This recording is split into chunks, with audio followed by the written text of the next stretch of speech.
आज आप लोगों के लिए जो टॉपिक है वो है संघ एस्केलमेंथीज या संघ निमेटोडा या संघ निमेटहेलमिन्थीज। एस्केलमेंथीज के नाम से भी जाना जाता है, निमेटोडा के नाम से जाना जाता है और निमेटहेलमिन्थीज के नाम से भी इस संघ को जानते हैं। तो फ्रेंड्स, आज का जो ये संघ है इससे संबंधित जो इंपॉर्टेंट नोट्स लेकर आए हैं जो टीजीटी पीजीटी और नीट के स्टूडेंट्स के लिए अत्यंत उपयोगी सिद्ध होंगे। चलिए आज सीधे बात करेंगे हम संघ निमेटोडा या संघ एस्केलमेंथीज की। चलिए देखते हैं संघ निमेटहेलमिन्थीज या निमेटोडा या एस्केलमेंथीज, ये तीनों एक ही नाम है और इसके जो एनिमल्स हैं वो है फ्रेंड्स एस्केरिस, जिसको राउंड वॉर्म या गोल कृमि के नाम से जाना जाता है, बुचरेरिया, बैंक्रॉफ्टाई, एंकाइलोस्टोमा जिसको हुक वर्म कहते हैं, इसको हुक वर्म के नाम से जानते हैं। हुक वर्म होता है एंकाइलोस्टोमा। उसके बाद देखेंगे पहला जीव एस्केरिस। एस्केरिस इंटेस्टाइनल पैरासाइट होता है, आंत का परजीवी है। और एस्केरिस के ही बारे में जान लें और यह इस संघ की सारी विशेषताएं यही हैं। बॉडी कैविटी, इनकी जो शरीर के अंदर देह गुहा पाई जाती है उसको हम कूट प्रदेह गुहा या कूट देह गुहा कहते हैं, जिसको स्यूडोसील कहा जाता है। इसको आप बिल्कुल नोट कर लीजिएगा क्योंकि स्यूडोसील या कूट प्रदेह गुहा किस संघ के प्राणियों में पाई जाती है या किस प्राणी में पाई जाती है, इस प्रकार का क्वेश्चन बनता है। फिर आता है बॉडी कैविटी। बॉडी जो होती है, बॉडी इसकी त्रिस्तरीय होती है, ट्रिप्लोब्लास्टिक होती है और शरीर इनका द्विपार्श्व सममित होता है, अर्थात बाइलेटरली सिमेट्री इनमें पाई जाती है। इनके जो उत्सर्जी अंग हैं वो एच शेप्ड होते हैं। इनके उत्सर्जी अंगों का जो आकार है वो कैसा होगा, एच के आकार का होंगे, एच के आकार के अंग होंगे उत्सर्जी अंग। इनके उत्सर्जी अंग एच शेप्ड होंगे संघ निमेटोडा में। एस्केरिस का जो मुख है फ्रेंड्स, एस्केरिस का मुख तीन लिप्स से, तीन रेस्पिंग लिप्स से यानी कि तीन रेस्पिंग ओष्ठों से घिरा होता है। इसको ध्यान रखें, ये भी क्वेश्चन इंपॉर्टेंट है, बनता है। और एस्केरिस में जो फीमेल एस्केरिस है फ्रेंड्स, अपने जीवन काल में 21 लाख से 2.7 करोड़ अर्थात 2,70,00,000 अंडे अपने जीवन काल में देती है। ये क्वेश्चन बनता है और इसका जो प्रतिदिन का औसत आता है 15 से 20,000 अंडे प्रतिदिन एक मादा एस्केरिस देती है। ये भी पूछ लिया जाता है कि अधिकतम मादा एस्केरिस एक दिन में कितने अंडे देती है, तो आप अधिकतम 20,000 अंडे ध्यान रखेंगे कि एक दिन में ये 20,000 अंडे का औसत आता है।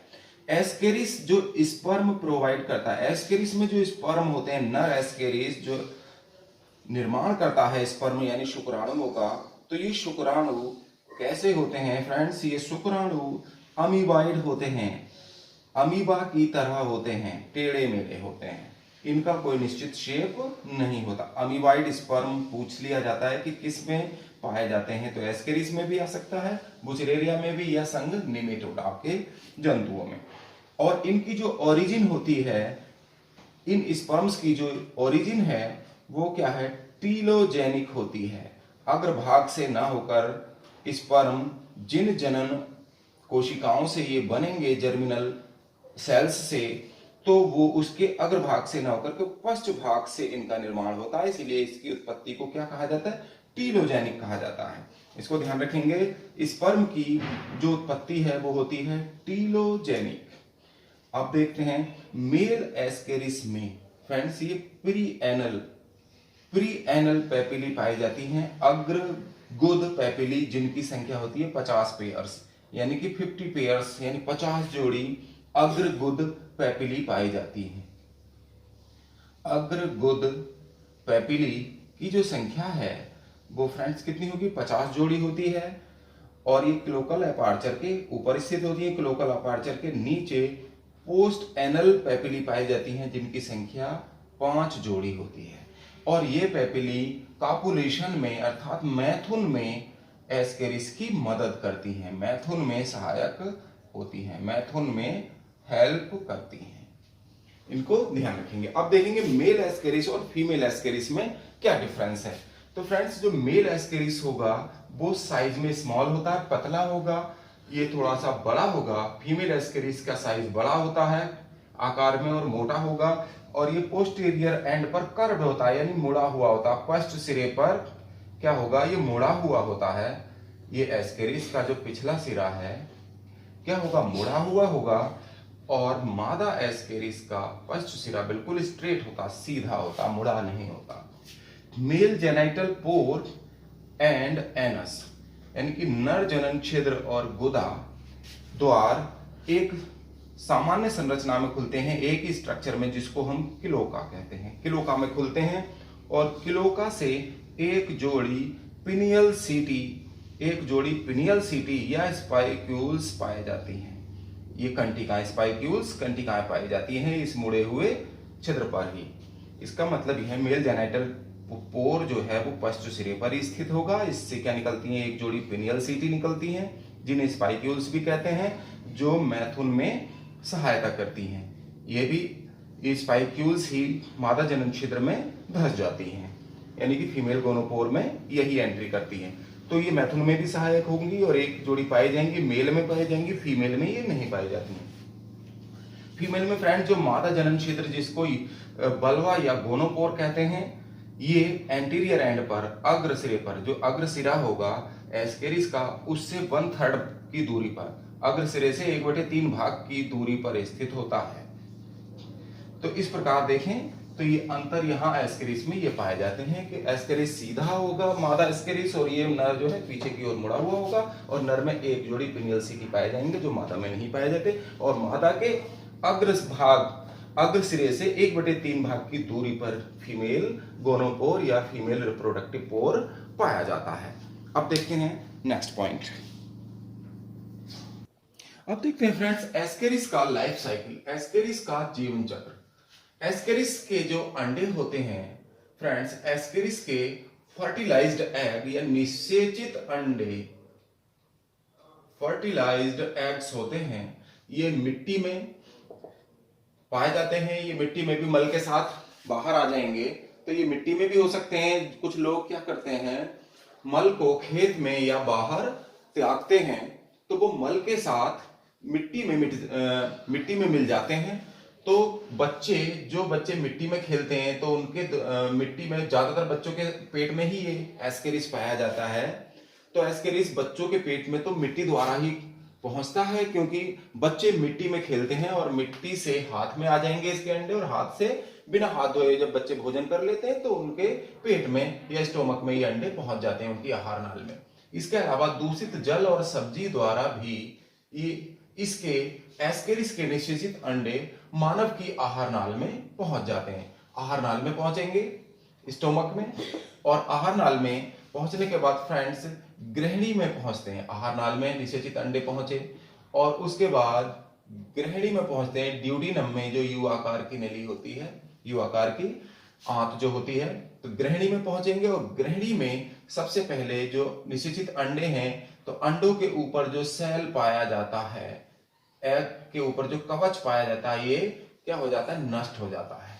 इसको कहते हैं अंडोदभेदन, और ये अंडोदभेदन की जो प्रक्रिया है, इसमें 10 से 14 दिन लग जाते हैं, जिसमें एग के ऊपर का सेल नष्ट होता है ड्यूडिनम में। और इस प्रकार जो बनता है रैबिडोइड लार्वे का निर्माण 10 से 14 दिन में हो जाता है। यानी कि जब इसका शेल कवच हट गया, निषेचित अंडे से कवच हट जाता है, तो उसको क्या कहते हैं हम, रैबिडोइड लार्वा कहा जाता है। इसको रैबिडोइड लार्वा कहते हैं, और इसका निर्माण 10 से 14 दिन में होता है।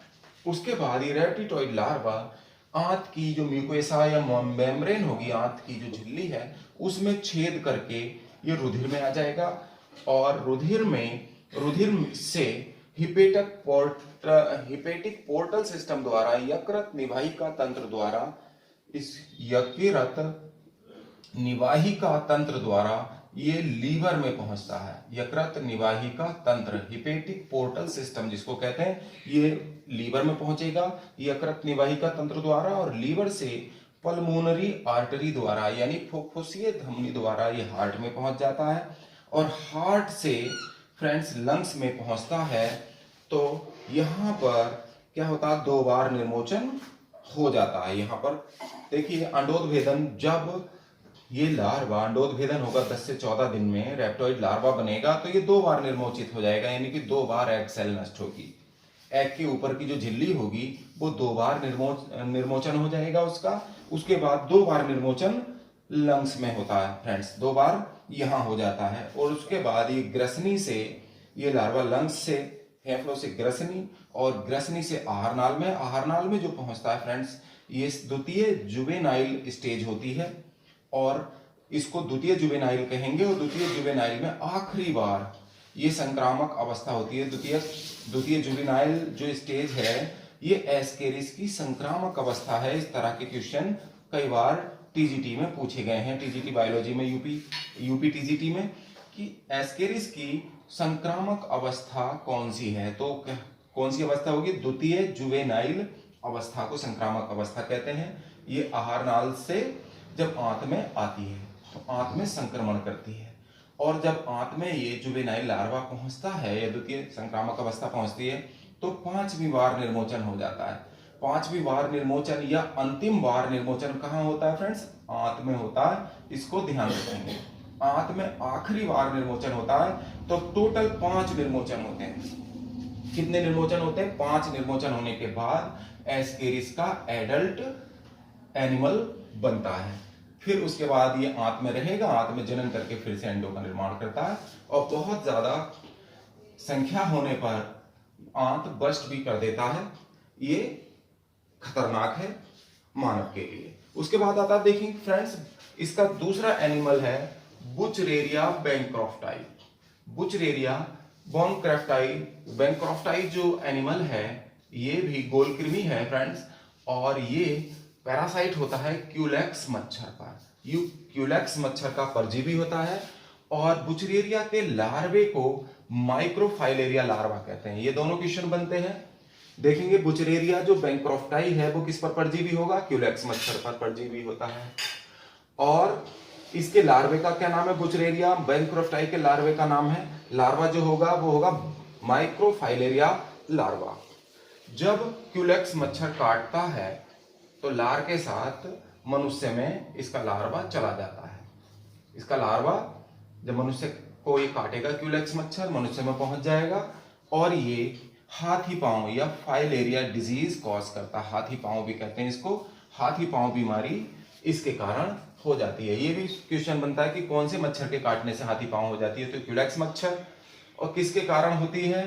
तो बुचरेरिया बैंक्रॉफ्टाई के कारण होती है। और ये फाइलेरिया क्या करता है, ये जब ये लार्वा ब्लड में पहुंच जाता है तो लिम्फ नोड जो लसिका गांठें होती हैं उनमें अवरोध उत्पन्न कर देता है, जिससे वहां पर स्वेलिंग आ जाती है और पैर जो है वो कैसे हो जाते हैं? हाथी की तरह, हाथी पांव की तरह सूजकर मोटे हो जाते हैं। इस बीमारी को हम हाथी पांव कहते हैं। तो ये फ्रेंड्स, ये जो टॉपिक है यहाँ कंप्लीट हो जाता है। आज बताइएगा आज आप लोगों को ये टॉपिक कैसा लगा, पसंद आया तो लाइक और शेयर अवश्य करें। आपका बहुत बहुत धन्यवाद।